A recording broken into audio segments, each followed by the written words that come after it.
Hey, what's going on everybody? Welcome back to another Champions of the Continent video. In today's video, I want to cover Lionel, who is the newest 5-star warrior that has come to the game, and Octopath's very first reworked character compared to how he currently is in the Japanese version. So if you're interested in learning more about Lionel and his kit, then keep on watching and let's get into it.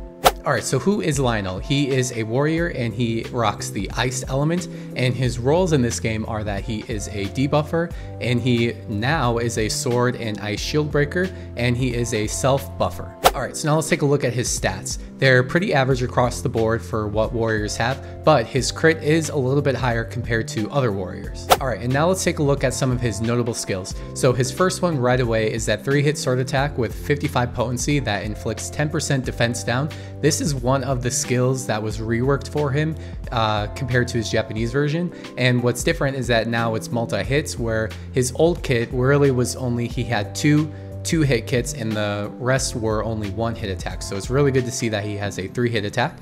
He also has a 2-hit sword attack that grants him 15% defense up with a 90 potency. He has a 3-hit ice attack with 65 potency, and this is another skill that got reworked so that he has those multi-hits. He has a 2-hit sword attack with 120 potency that grants him 20% defense up, and he has a super powerful AoE sword attack. It's 1 hit, but it's 210 potency, which is a nuke level in my opinion, so a really good AoE sword attack. Alright, and now his passives. He has 15% defense and element defense up when inflicted with certain debuffs. I do not know what those debuffs are, so we'll know once he gets those buffs randomly once he has debuff inflicted. And he has that BP recovery boost at the start of the battle, so just like think Theo, how he gets those extra BPs at the end of turns for the first couple ones, this is that same thing. Alright, so now his pros and cons, and as always the cons are not that big of a deal, but he has that really strong sword AoE attack. He is now a shield breaker when it comes to sword and ice. He is a debuffer and he's got those self buffs. And his cons, that passive of the defense, element defense, it can be hit or miss. Again, we have no idea what it is, but he does have those self buffs that he can give himself, so not a big deal, but they just seem to be kind of chance based in a way with whatever debuffs are inflicted on him by enemies. Alright, so am I gonna pull? No, I think he's a good character, but I'll just wait until I randomly get him out of the pool.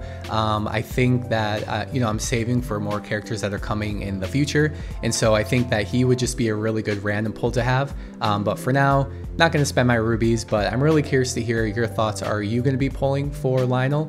Has he been a character that you've been waiting for? Does his rework really excite you and something you want to have on your team? One thing about him that I think we've been missing in this game is having ice attackers, so he does have that benefit because I feel like we really only have Sophia, so it's good to have another ice attacker on the team. But yeah, let me know your thoughts below. Thank you all so much as always for watching. I know I was MIA for a week. I was actually in the hospital, but doing good now, feeling a lot better. And yeah, I'll see you in the next one. Peace.